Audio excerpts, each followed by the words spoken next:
Hello friends, हम NCERT कक्षा 11वीं जीव विज्ञान का चौथा अध्याय पढ़ रहे हैं प्राणी जगत।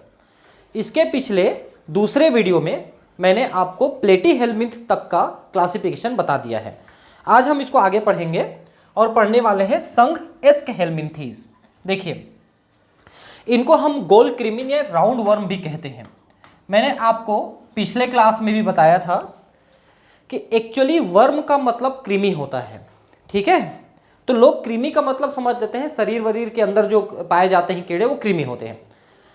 तो इसलिए इससे पहले वाले को भी हमने चपटा कृमि कह दिया था और मैंने आपको ये बताया था कि एक्चुअली जो सत्य कृमि है, ट्रू वर्म जो है, वो एस्कहेलमिन्थीज ग्रुप के मेंबर्स हैं, जैसे कि एस्केरिस है।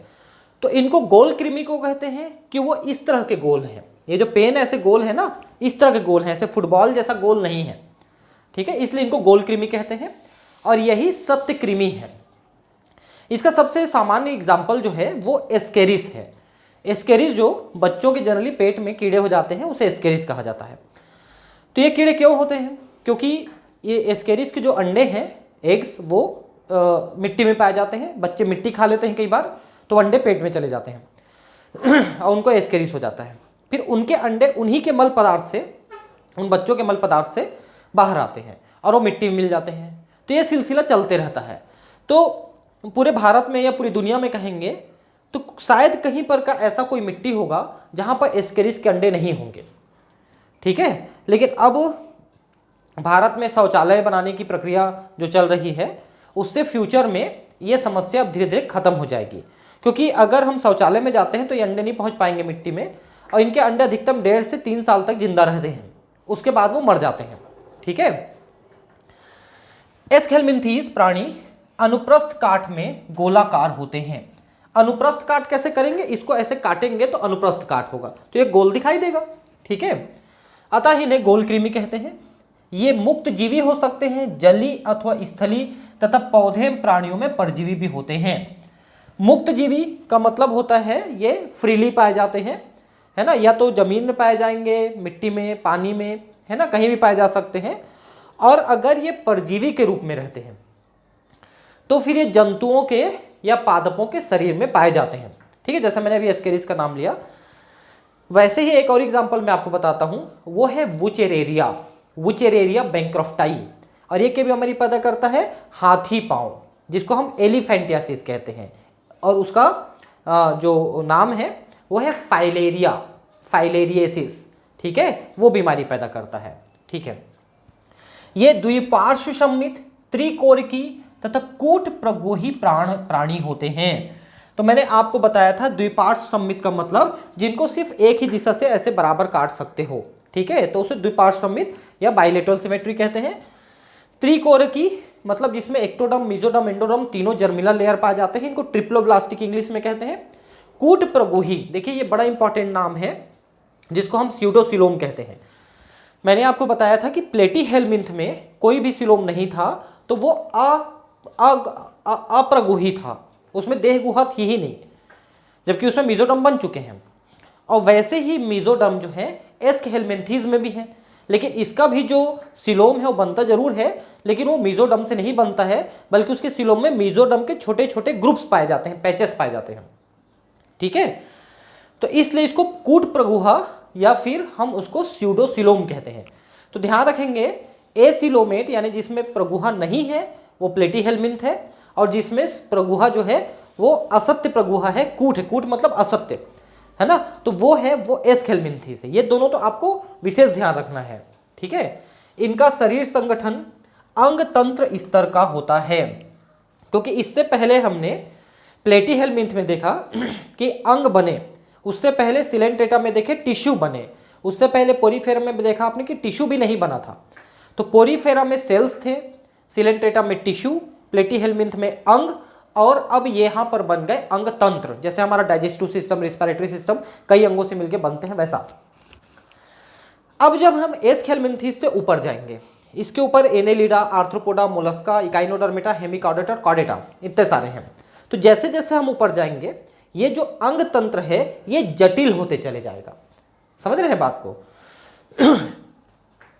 इनमें आहार नाल पूर्ण होता है, क्योंकि इससे पहले आपने प्लेटीहेल्मिंथ में देखा कि उसमें सिर्फ एक ही ओपनिंग था, एक ही माउथ था, मुख था, उसमें गुदा द्वार नहीं था, तो दूसरी तरफ से बंद था, तो उसको हमने अपूर्ण आहार नाल कहा था। यहाँ पर पूर्ण आहार नाल है क्योंकि इसमें मुख गुहा भी है और गुदा द्वार भी है, तो 2 ओपनिंग है इसलिए पूर्ण है। इसमें सुपरिवर्धित पेशी ग्रसनी होती है। अब ये ग्रसनी क्या होता है पता है? फेरिक्स। और फेरिक्स का मतलब होता है जो हमारा गले में जो पार्ट है वो फेरिक्स है, जिसकी सहायता से हम भोजन को निगलते हैं। आप कुछ भी चीज़ को निगलते हैं तो एक ताकत लगा के निगलते हैं ना, वो जो ताकत लगाते हैं ना वो वही है, ठीक है, फेरिक्स के द्वारा। उत्सर्जन नाल शरीर से अपशिष्ट पदार्थों को उत्सर्जित रंध्र के द्वारा बाहर निकालती है। देखिए यहाँ पर जो उत्सर्जन नाल लिखा है इसको हम कहते हैं नेफ्रीडिया, प्रोटोनेफ्रीडिया, ठीक है। तो प्रोटोनेफ्रीडिया एक्चुअली इससे पहले वाले को जो ज्वाला कोशिकाएं आपने देखा था वो उनको भी कहा जाता है, यहाँ पर आप इसको नेफ्रीडिया कह सकते हैं। तो ये अपशिष्ट पदार्थों को बाहर निकाल देते हैं, साथ ही साथ शरीर में है ना परासरण नियंत्रण को भी ये कंट्रोल करते हैं, मतलब शरीर में जल की जो मात्रा है उसको कंट्रोल करते हैं। नर तथा मादा अलग अलग होते हैं, ठीक है। अब देखिए यहाँ पर फिर से गलत लिख दिया है, नर और मादा अलग अलग होते हैं तो उसको हम द्विलिंगाश्रयी कहते हैं। द्विलिंगाश्रयी ज़्यादातर जगहों में हिंदी में इसी चीज़ को गलत लिखा रहता है। अगर आप इसको कहेंगे एक लिंगी तब तो ठीक है, लेकिन अगर लिंगाश्रयी कह रहे हैं तो ये हो जाएगा द्विलिंगाश्रयी। इंग्लिश में हम इसको कहते हैं डायोसियस, डायोसियस, ठीक है। और हिंदी में कहते हैं द्विलिंगाश्रयी, क्योंकि नर और मादा अलग अलग होते हैं तो प्रजनन के लिए 2 लिंगों पे निर्भर करते हैं, इसलिए इनको हम द्विलिंगाश्रयी कहते हैं, ठीक है। और इंग्लिश में डायोसियस। अगर आप इसको एक लिंगी कहना चाहेंगे तो केवल इतना ही शब्द लिखना पड़ेगा, एक लिंगी, तब तो ठीक है। जैसे हम लोग हैं, हम लोग एक लिंगी हैं लेकिन द्विलिंगाश्रयी हैं, क्योंकि 2 लिंगों पे आश्रित हैं हम लोग, ऐसा है। तो एक और गलती यहाँ पर है, मैंने आपको कई बार कहा है कि एनसीईआरटी में 100 से ज़्यादा गलतियाँ तो हम पकड़ चुके हैं जो लिखा है हिंदी इंग्लिश दोनों में। इंग्लिश में इसको डायोसियस कहेंगे। प्रायः मादा नर से बड़ी होती है। अभी मैं दिखाऊंगा आपको, एस्केरिस में 2 पहचान है नर और मादा के लिए, अभी दिखाता हूँ मैं आपको फोटो में। निषेचन आंतरिक होता है तथा परिवर्धन प्रत्यक्ष यानी शिशु वयस्क के समान ही दिखते हैं अथवा अप्रत्यक्ष लार्वा अवस्था द्वारा होता है। इसको मैं बता चुका हूँ। देखिए निषेचन आंतरिक मतलब मादा के शरीर के अंदर निषेचन होता है, जैसे मनुष्य में होता है वैसा, ठीक है। दूसरी बात यह है कि इसमें परिवर्धन के समय अगर लार्वा बनेगा तो वो इनडायरेक्ट यानी अप्रत्यक्ष परिवर्धन होगा, लेकिन अगर लार्वा नहीं बनता है तो वो प्रत्यक्ष परिवर्धन होता है। जैसे हम लोगों में होता है प्रत्यक्ष परिवर्धन है, हम लोगों के जीवन काल में बच्चे में लार्वा नहीं बनता, सीधे सीधे बच्चा बन के आता है, इसलिए प्रत्यक्ष होता है, डायरेक्ट होता है, ठीक है।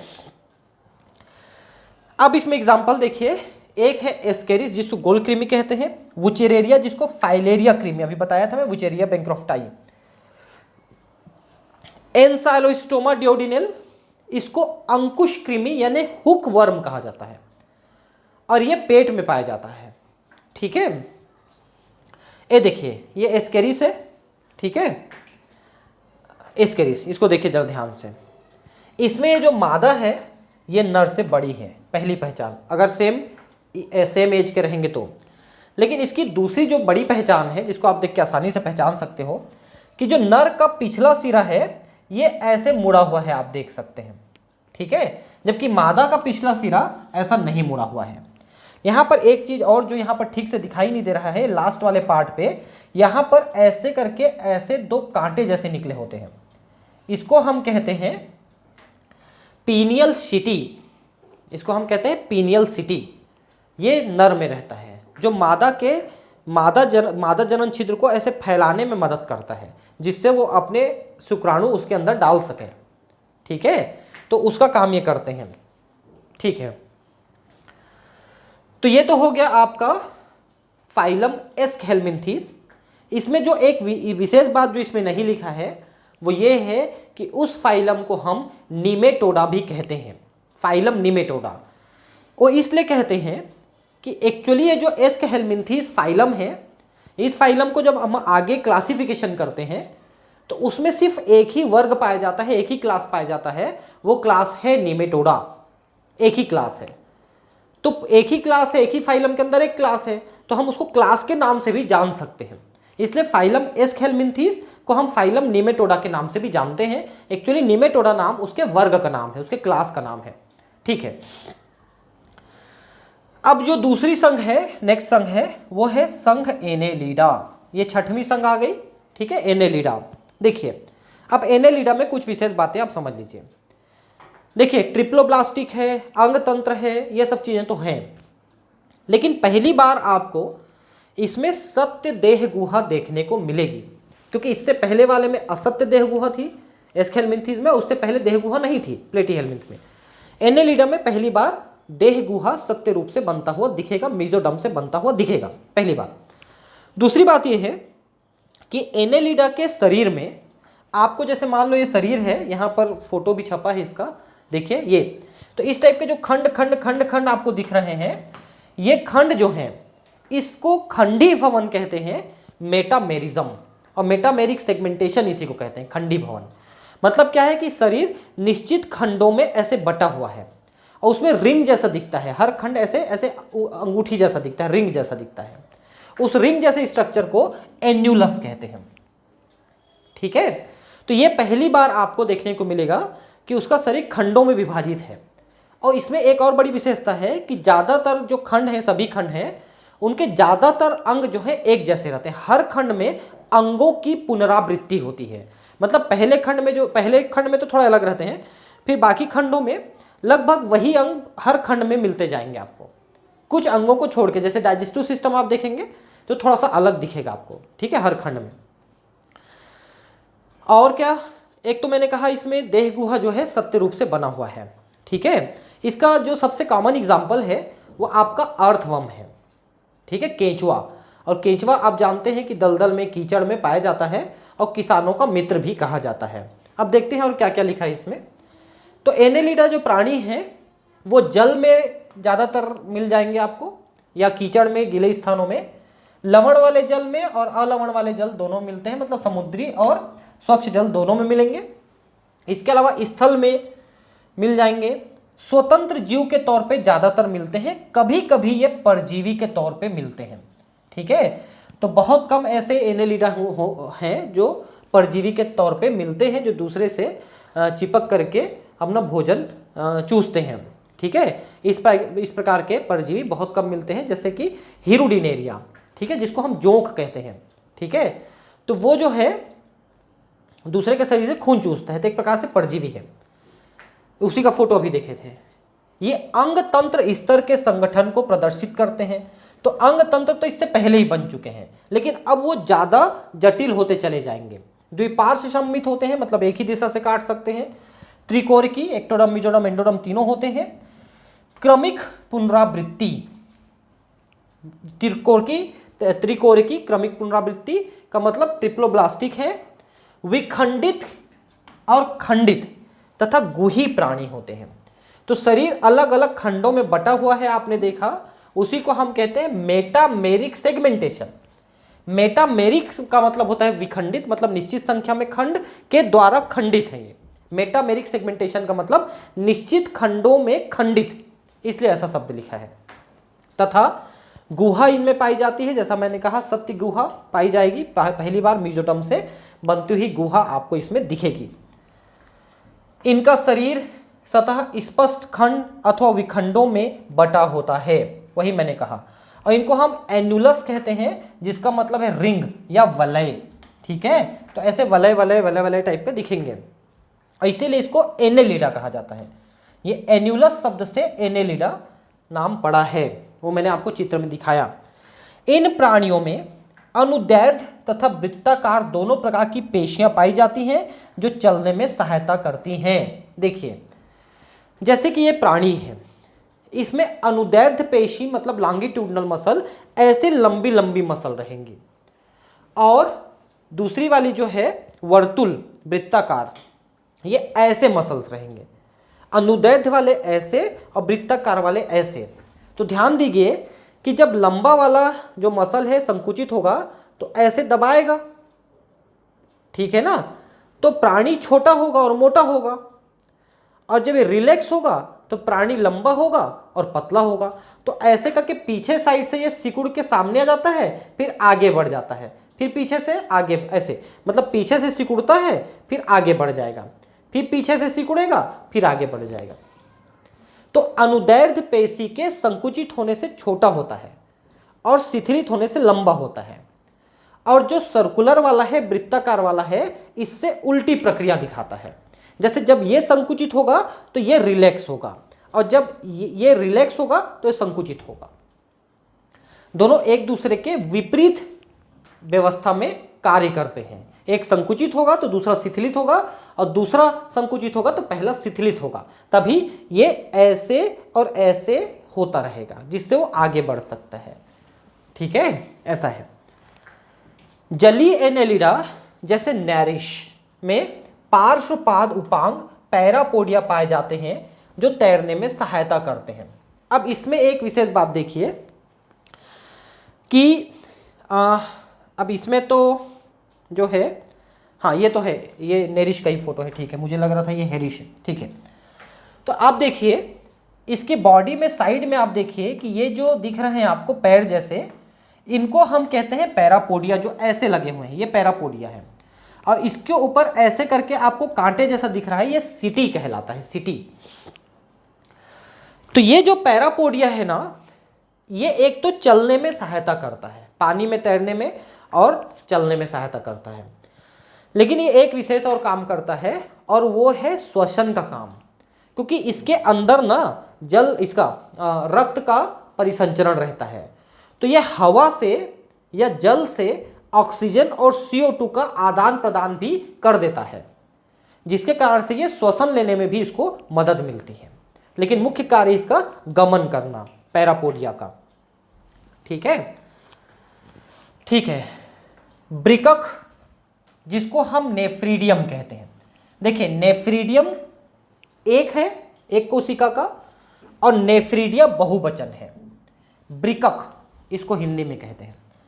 ये दो कार्य करता है, एक तो ये उत्सर्जन का कार्य भी करता है, दूसरा परासरण नियमन, मतलब शरीर में जल की मात्रा को व्यवस्थित करना। ठीक है, जल न अधिक होने देता है न कम होने देता है, जैसे हमारा किडनी करता है। अगर रक्त में जल ज्यादा हो जाता है तो यूरिन से निकाल देता है। ठीक है।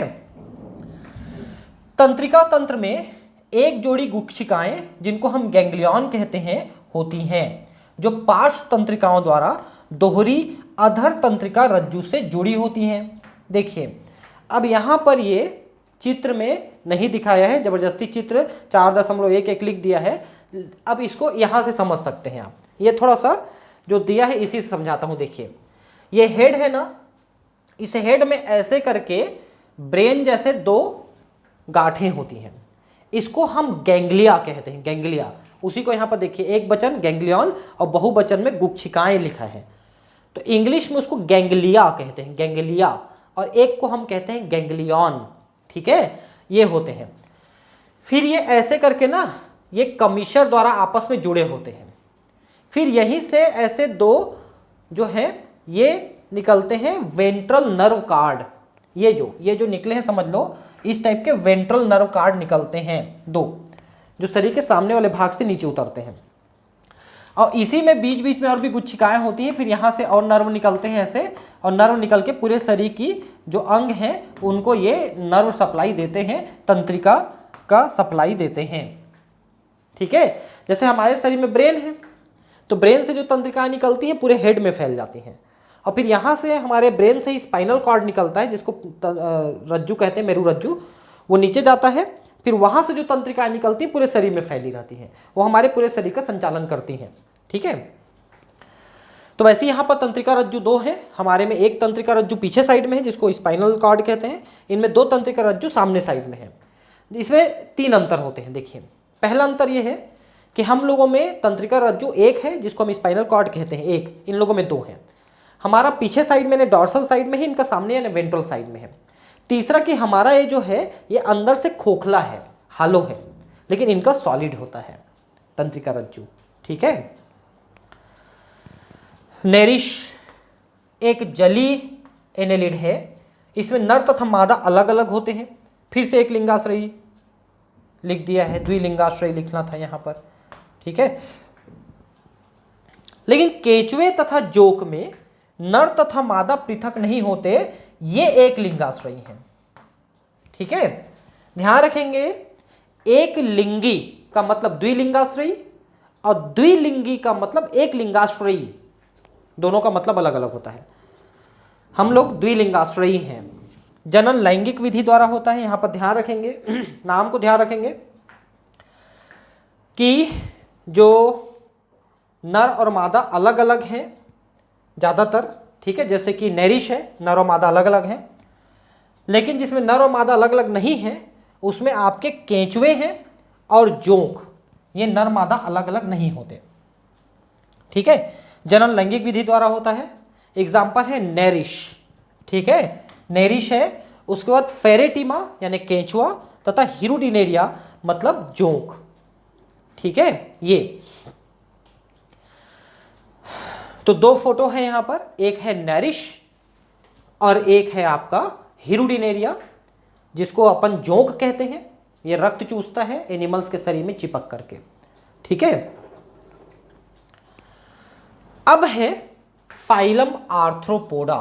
देखिए इसके नाम से आप पहले समझ लीजिए, आर्थ्रोस का मतलब होता है ज्वाइंट, शरीर के ज्वाइंट, और पोडा का मतलब होता है लेग्स। देखिए जैसे हमारे शरीर में ये जो ज्वाइंट्स हैं, ठीक है, इनको आर्थ्रोस कहा जाता है। पोडा मतलब हाथ पैर। जैसे आप लोग हड्डी के डॉक्टर में देखना, जो बोर्ड लगा रहता है उसमें लिखा था आर्थ्रोपेडिक सर्जन, तो आर्थ्रोस का मतलब होता है ज्वाइंट। तो जैसे हमारे हाथ पैरों में ज्वाइंट्स हैं, वैसे आर्थ्रोपोडा के जो मेंबर्स हैं, जैसे काकरोच है, इंसेक्ट है, ये सब में ये जो आपका स्पाइडर है, क्रैब है, और जो झींगा मछली आप खाते हो वो है, इन सभी के पैरों में ज्वाइंट्स होते हैं, ठीक है। इसलिए हम इनको आर्थ्रोपोडा में रखते हैं। दुनिया में जो सबसे बड़ा संघ है, जिसमें सबसे ज़्यादा संख्या में प्रजातियां पाई जाती हैं, वो आर्थ्रोपोडा है, ठीक है।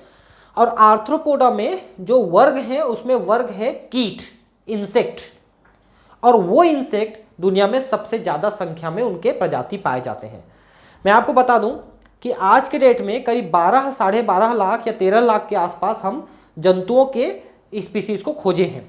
उनमें से 10 लाख स्पीसीज केवल इंसेक्ट के हैं। मतलब कुल मिला के जितने जंतु हैं, प्राणी हैं, उनके 70% केवल इंसेक्ट हैं जो खोजे गए हैं कम से कम उसमें। तो सोचिए, इसीलिए आप कहीं पर भी घूर घूर के देखते हो तो कोई ना कोई एक कीट पतंग वगैरह उड़ता हुआ आपको दिख जाएगा, चींटी दिख जाएगा, काकरोच दिख जाएगा, या कोई कीट पतंग उड़ता हुआ दिख जाएगा। तो इनके सक्सेस का सबसे बड़ा कारण यह है कि इनके शरीर में क्यूटिकल का बना हुआ एक आवरण पाया जाता है, और वो आवरण इनको अलग अलग वातावरण में ढलने में इनको मदद करता है। कितना भी गर्म हो, कितना भी ठंडा हो, बर्फ हो, हर जगह ये जिंदा बच जाते हैं। यही कारण है कि इतनी भयंकर गर्मी पड़ती है, उसके बाद भी देखना कि मच्छर जो है वो बढ़िया से बराबर बने हुए रहते हैं, उनके जीवन में कोई ज़्यादा प्रभाव नहीं पड़ता, वैसे ठंड के दिनों में भी। आर्थ्रोपोडा प्राणी जगत का सबसे बड़ा संघ है। इसमें कीट भी सम्मिलित हैं, और कीट मतलब वही इंसेक्ट है, और वही सबसे ज़्यादा है। लगभग 2/3 लिख रहा है, मतलब ये 66% बोल रहा है, लेकिन मैं आपको बता दूं कि करीब 70% से भी ज़्यादा प्रजाति केवल कीट के हैं, ठीक है। इसमें अंग तंत्र स्तर का शरीर संगठन होता है, तथा ये द्विपार्श्व सममित, त्रिकोणिकी, विखंडित, अप्रगुही प्राणी है। इन सब का मतलब कई बार बता चुका हूं, सिर्फ एक दिशा से काट सकते हो। ट्रिप्लोब्लास्टिक, एंटोनम, एक्टोनम, मेजोनम तीनों हैं। विखंडित हैं ये भी, इनके शरीर भी खंडों में, लेकिन वैसे खंड नहीं होते जैसे अभी एनेलिडा में देखा था, ऐसे ring ring ring ring ring type का खंड, वैसे इनके एब्डोमेन में तो दिखता है, लेकिन बाकी शरीर वाले हिस्से में नहीं दिखता है। प्रगुही का मतलब सिलोमेट है, इनके शरीर में सिलोम पाया जाता है। आर्थ्रोपोडा का शरीर काइटिनी बही कंकाल से ढका रहता है। अभी कुछ देर पहले मैंने बताया था ना, काइटिन का बना होता है, क्यूटिकल कहलाता है ये, काइटिनस एक्सोस्केलेटन, और ये इनको सुरक्षा देता है।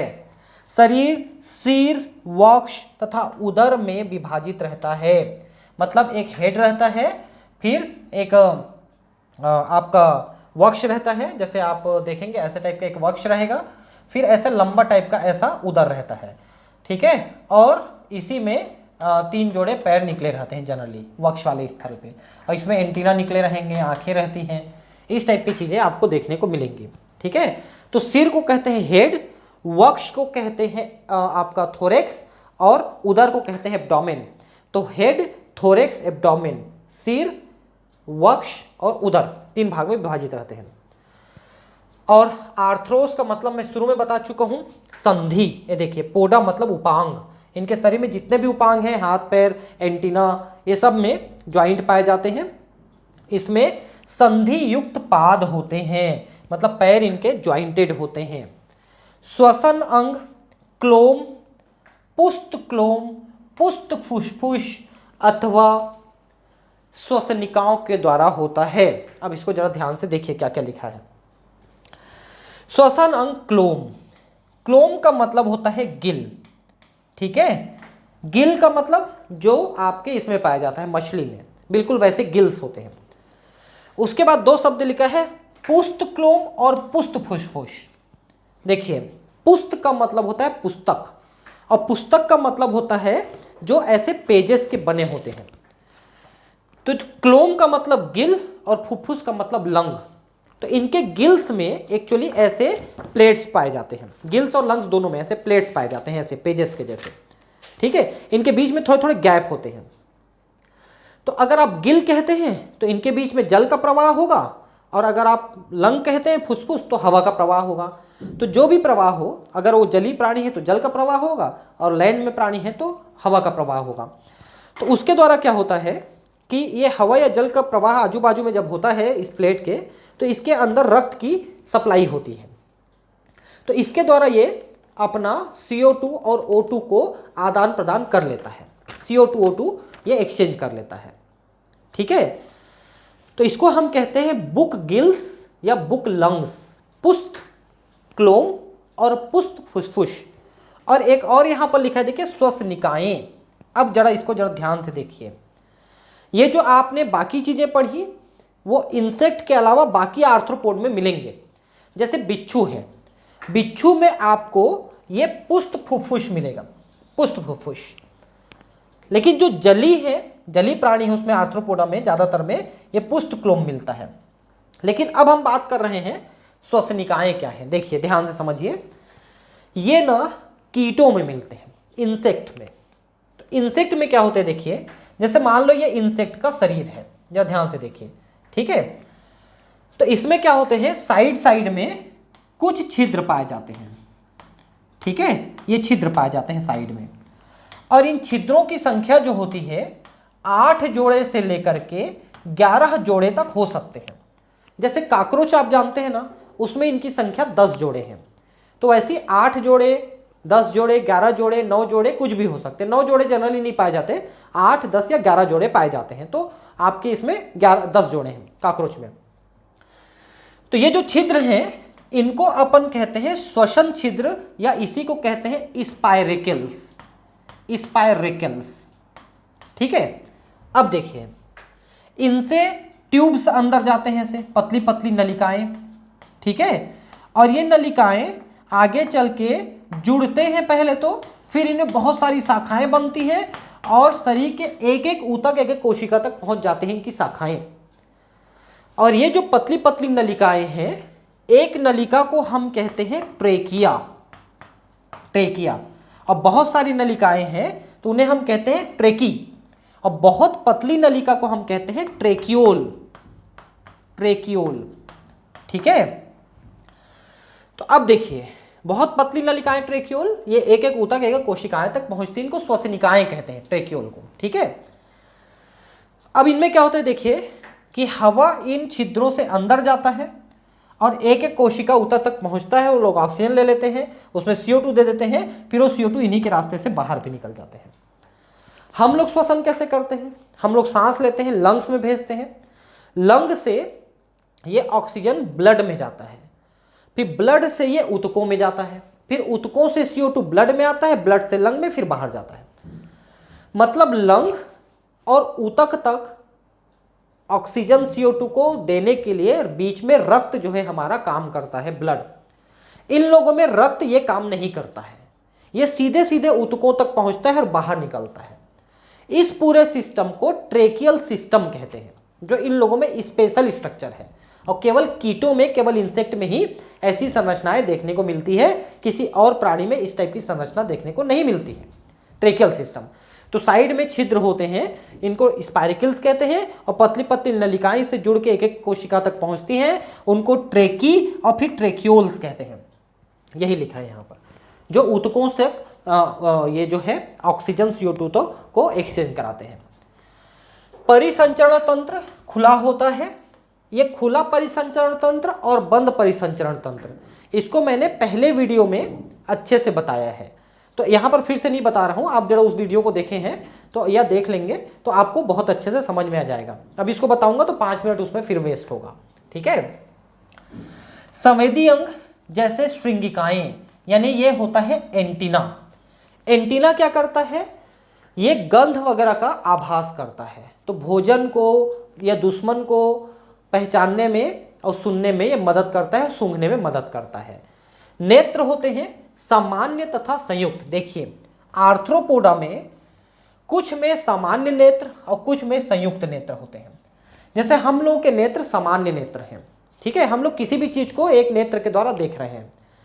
लेकिन जो संयुक्त नेत्र होता है वो छोटे छोटे यूनिट्स का बना होता है। जैसे मान लो ये एक यूनिट है, ऐसे हजारों की संख्या में 10,000 20,000 यूनिट ऐसे जुड़े रहते हैं। इन यूनिट्स को ओमेटीडिया कहते हैं, ओमेटीडिया, और इसके द्वारा ये देखते हैं। तो जब ये देखते हैं ना तो हर एक ओमेटीडिया उस प्राणी के उस जिस चीज को देख रहे हैं, मान लो वो इस चीज को देख रहे हैं, ठीक है, तो हर ओमेटीडिया इसके अलग अलग हिस्से को देखता है, इसलिए dot dot dot dot type का दिखता है। अगर आपने मक्खी फिल्म देखी होगी तो उसमें जब वो मक्खी देखता है उस समय का जो दिखाता है वो dot dot dot dot type का दिखाता है ना, बस वैसा विजन होता है, मोज़ेक विजन कहते हैं उसको। तो ये कीटों में पाया जाता है, ठीक है। जो संयुक्त नेत्र हैं वो कीटों में है, और बाकी जो आर्थ्रोपोड हैं उनमें सरल सामान्य प्रकार का नेत्र पाया जाता है। संतुलन पुटी स्टेटोसिस्ट उपस्थित होते हैं। देखिए स्टेटोसिस्ट का मतलब होता है जो संतुलन बनाता है शरीर का। हमारे शरीर में संतुलन बनाने का कार्य जो है हमारे कान करते हैं, कर्ण। इसका आंतरिक कर्ण जो है संतुलन बनाने का भी काम करता है और सुनने का भी काम करता है। तो इनका जो स्टेटोसिस्ट है जनरली वो केवल सुनने का काम करते हैं। उत्सर्जन मेलपीगियन नलिका के द्वारा होता है। अब ये थोड़े विकसित होते जा रहे हैं ना, पहले आपने प्रोटोनेफ्रीडिया पढ़ा, ज्वाला कोशिकाएं, फिर नेफ्रीडिया पढ़ा, अब जो है मेलपीगियन ट्यूब्यूल, ये थोड़े और विकसित प्रकार के होते हैं। नर मादा पृथक होते हैं तथा अधिकांशतः अंड प्रजक होते हैं, मतलब ये अंडे देते हैं, ओवीपेरस। जो अंडे देते हैं वो अंड प्रजक या ओवीपेरस होते हैं, और जो बच्चा पैदा करते हैं वो जरायुज होते हैं, जिसको हम विविपेरस कहते हैं। जैसे हम लोग हैं जरायुज, विविपेरस, ठीक है।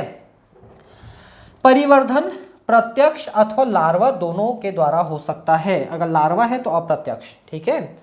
आर्थिक रूप से महत्वपूर्ण बहुत सारे कीट हैं, जैसे एपिस इंडिका ये मधुमक्खी है, बॉम्बिक्स मोराई ये रेशम का कीट है, लैसिफर लेका ये लाख देता है, लाख। लाख पता नहीं आप लोग जानते हैं कि नहीं, ऐसे ब्राउन ब्राउन कलर का एक केमिकल मतलब रेजिन होता है। एक्चुअली ये जो लाख के कीड़े हैं इनको पेड़ों में छोड़ दिया जाता है, तो ये क्या करते हैं पेड़ों से रस चूस करके जिंदा रहते हैं लार्वा, और इनके शरीर से ना एक रेजिन का स्रावण होता है, रेजिनस पदार्थ का स्रावण होता है, और वो टहनियों में जम जाता है। जैसे टहनी है तो जम जाता है इसके चारों तरफ, ऐसे उसको खुरच के निकाल लेते हैं, फिर उसको प्रोसेसिंग करते हैं, फिर उससे बहुत सारी चीज़ें बनाते हैं, सीलिंग मटेरियल बनता है, बटन वटन बनते हैं, बहुत सारी चीज़ें बनते हैं, लाख काफ़ी अच्छे रेट में बिक जाता है। तो ये तो हमारे आर्थिक लाभ वाले हैं, लेकिन बहुत सारे कीड़े ऐसे हैं जो बीमारी फैलाते हैं, है ना। तो रोगवाहक कीट में एनाफ्लीज आप बहुत अच्छे से जानते हो, मलेरिया के लिए, है ना। क्यूलेक्स फैलाता है, ये फैलाता है फाइलेरिया, हाथी पांव बीमारी फैलाता है क्यूलेक्स, तथा एडीज ये फैलाता है डेंगू, डेंगू जानते हैं ना, वो फैलाता है एडीज, ठीक है।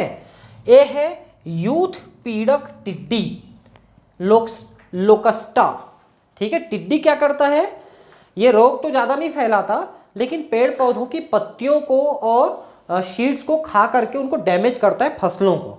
आपने अभी 2020 का ये जून चल रहा है, अगर आप इसी साल देख रहे हैं मेरा वीडियो तो ठीक है, आपने एक टिड्डी दल का नाम सुना होगा कि पाकिस्तान की तरफ से टिड्डी दल आ गए हैं भारत में, और वो टिड्डियाँ जो है जहाँ जहाँ जा रहे हैं वहाँ की फसलों को, पेड़ पौधों की पत्तियों को खा जा रहे हैं। तो ये वही टिड्डी है। अब मान लो आप कई साल बाद ये वीडियो मेरा देख रहे हो, तो हो सकता है उस समय आप टिड्डी दल के बारे में नहीं सुन रहे होंगे। तथा जीवित जीवाश्म, जीवित जीवाश्म में ल्यूमुलस।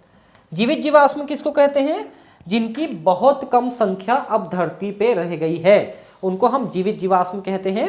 इसको लिम्यूलस, इसका नाम है लिम्यूलस, जिसको अपन किंग क्रेब कहते हैं। किंग क्रेब, राज करकट, इसका हिंदी नाम है किंग क्रेब। किंग का मतलब राजा और क्रैब मतलब केकड़ा, तो इसलिए राज करकट, किंग क्रैब, ठीक है, आदि इसके आर्थ्रोपोडा के एग्जाम्पल हैं। ये आप देख सकते हैं फोटोज आर्थ्रोपोडा के। यही है वो टिड्डी जो अभी भारत में समस्या बना हुआ है, पाकिस्तान की तरफ से आया है, ठीक है, टिड्डी है। और दूसरा तितली तो आप जानते हैं, ये बटरफ्लाई है, मॉथ के कैटेगरी में आता है। ये दोनों इंसेक्ट है, ठीक है। ये बिच्छू है, स्कॉर्पियन, ठीक है, और ये झींगा है, ठीक है। तो ये क्रस्टेशियन का एग्जाम्पल है, उसमें एक वर्ग है क्रस्टेशिया, उसका एग्जाम्पल है। और ये जो है ये आपका एरेक्निडा का वर्ग का है, एरेक्निडा वर्ग का, ठीक है, जिसमें आपका ये स्पाइडर भी आता है, ठीक है दोस्तों। तो फिर अगले क्लास में हम मिलते हैं और संघ मोलस्का पढ़ेंगे, ठीक है। तो मिले फिर अगले क्लास में, है ना। मेरा वीडियो देखने के लिए धन्यवाद, है ना। Thank you, bye.